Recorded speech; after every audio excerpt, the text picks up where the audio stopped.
விழி கொண்ட கோமதி அவளே ஆதிபராசக்தி. நீல விழி கொண்ட காளியும் அவளே ஆதிபராசக்தி. கோல விழி கொண்ட கோமதி அவளே ஆதிபராசக்தி.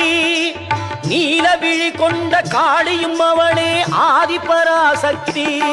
முக்காலம் உணர்ந்தவள் முத்தொழில் புரிபவள் ஆதிபராசக்தி. முக்காலம் உணர்ந்தவள் முத்தொழில் புரிபவள் ஆதிபராசக்தி. திரிசூலமும் தாங்கிடும் சுந்தரி அவளே ஆதிபராசக்தி.